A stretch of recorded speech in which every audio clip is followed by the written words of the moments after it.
plummeted down through that weird sky towards a great turbulent ocean that roared and swelled. A ferocious sea that offered no hope of survival. I thought of home and wept, unaware that in an instant, my fortunes would be changed by an event so bizarre, I almost hesitate to tell you. And it happened like this.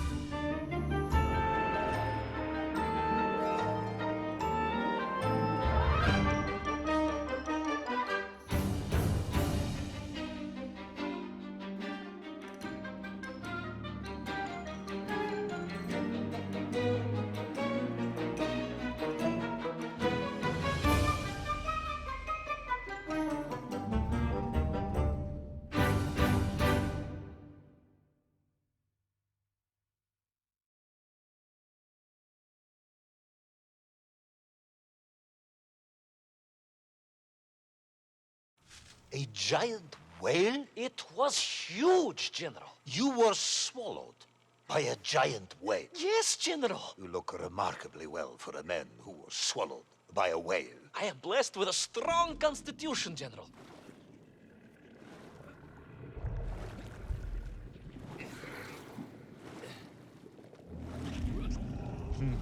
And I assume you are now going to tell me how you managed to escape from the belly of this giant whale. Naturally, General. And I must say, it really was a fascinating glimpse into the interior life of one of our world's most magnificent beasts. I consider myself a wiser man after this experience.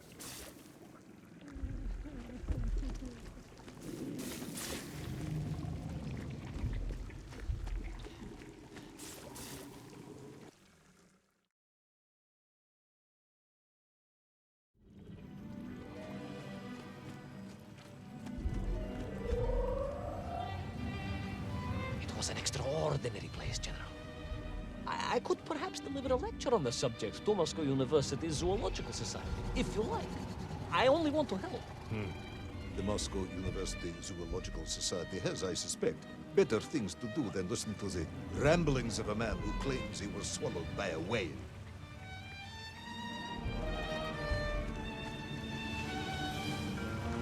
It is a shame, General.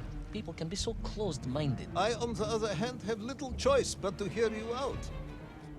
For your own sake, Ivan Ivanovich, I must urge you to be brief. Absolutely, General. I will tell you directly of my miraculous escape from the belly of the whale. You simply won't believe what happened next. That is becoming a dangerously overused phrase, comrade.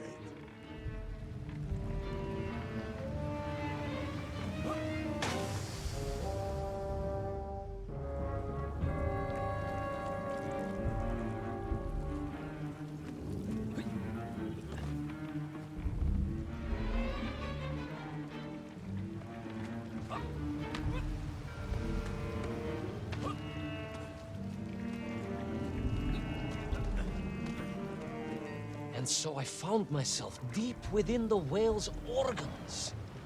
A strangely beautiful place. A sort of fleshy wonderland.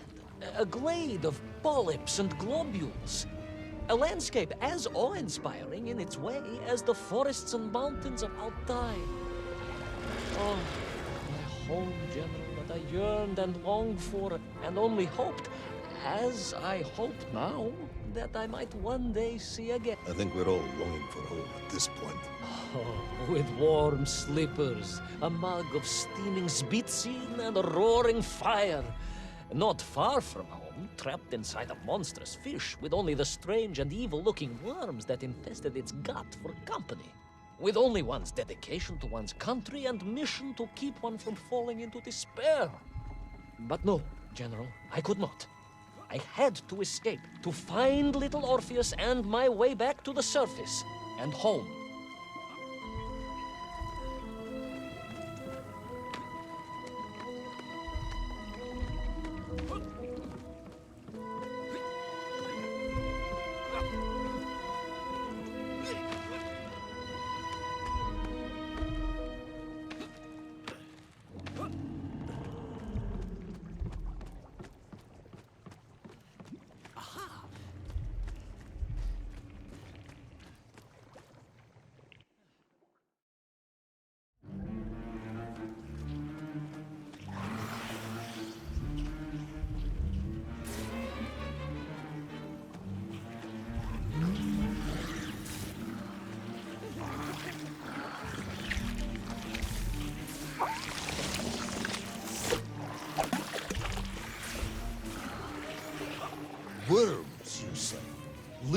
inside the whale. Oh, they were horrid things, those worms, General.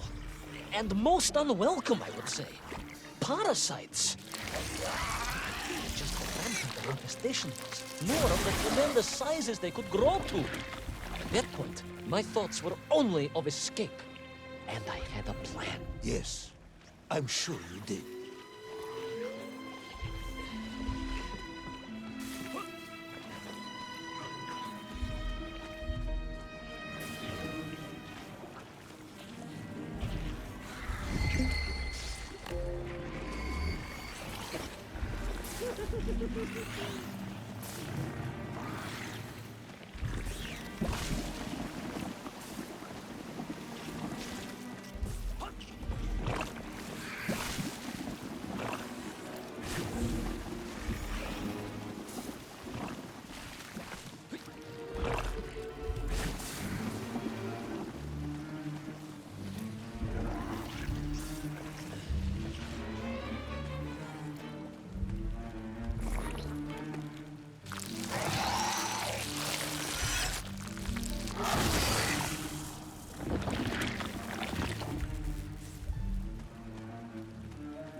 Worms, they made your Nivirayatni whale sick. Wherever they attached themselves, the flesh began to turn gray and die. It was a truly distressing sight. I resolved myself to assist the whale by removing the leeches wherever I could find them during my escape.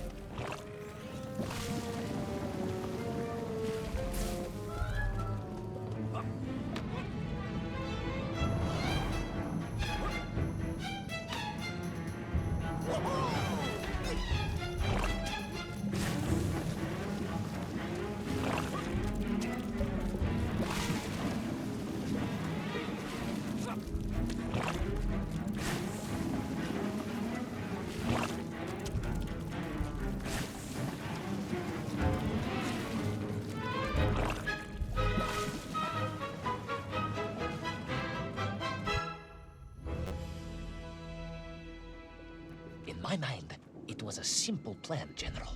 I would climb up through the whale's throat, into its mouth, then wait until it opened it to feed, and swim out. Ah, yes. Brilliant, Ivan Ivanovich. Only one or two minor flaws with it. For example, did it not occur to you that the whale will likely be deep underwater when it ate? Вы правы, General, but I am a strong swimmer. As a child, my parents would take us to holiday near Irkutsk, where we took constitutionals in the waters of Lake Baikal. In fact, my mother often called me her маленький морской котик.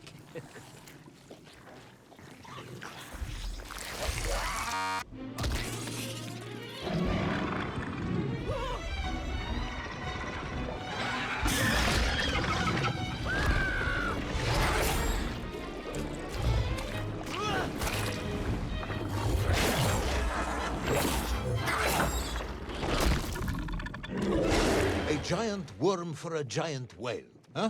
At the risk of repeating myself, it was huge, General. The Moscow University Zoological Society may be interested after all.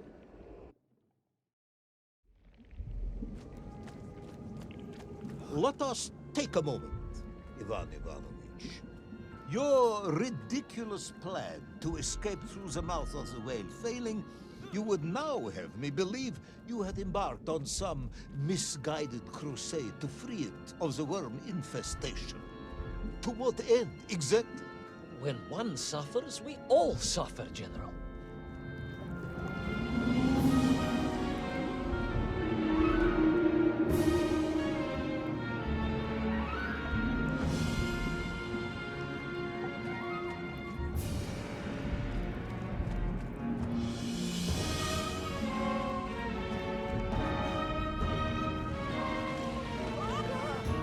Your ideological commitment is admirable, comrade, but... I concluded that if I could find the root of the infestation and neutralize it, the whale could mount a spirited counterattack against the worms.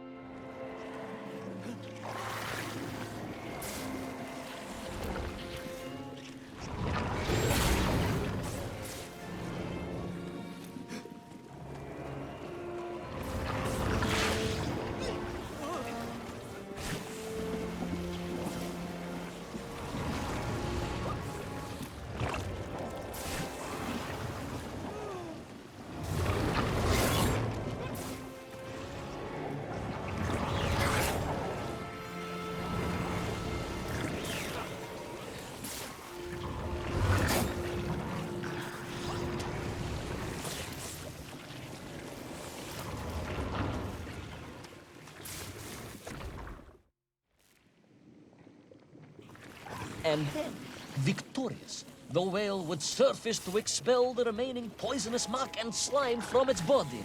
And at that point, I could escape through the nearest convenient orifice. In this case, most likely the blowhole. That is the most revolting thing I've ever heard. General, we are Russians. We have withstood the sheer force of nature and history and emerged triumphant. An expedition through the nasal sphincter of a gargantuan whale is nothing to us.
I suppose you would have me believe that the whale was grateful to you.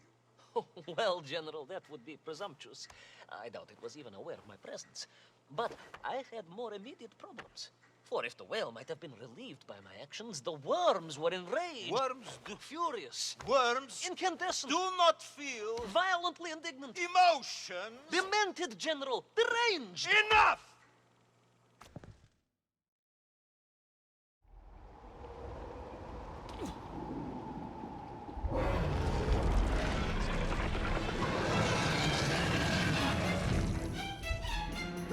Where is little Orpheus? Where is my bomb? Unless you are trying to tell me the whale smoked that as well. No, it did not, General. That would be absurd.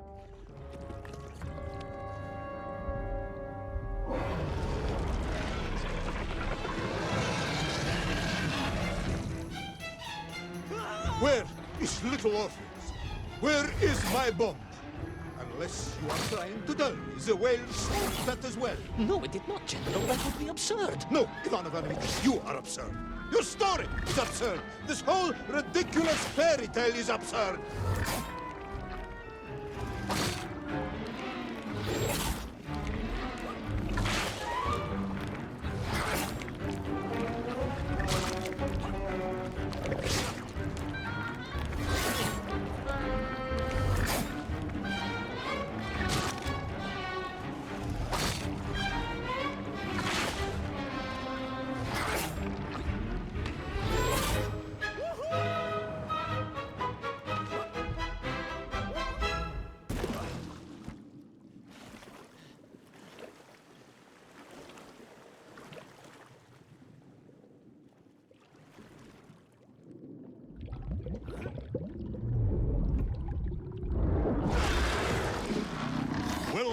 brave yet foolhardy hero escape the furious worm?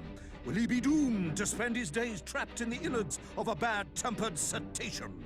Where is the whale swimming to in such a rush? And what will it do when it gets there? Is the general about to lose his temper and order the cosmonaut shot? All of these questions and more must surely be answered in the next exciting episode of Little Orpheus!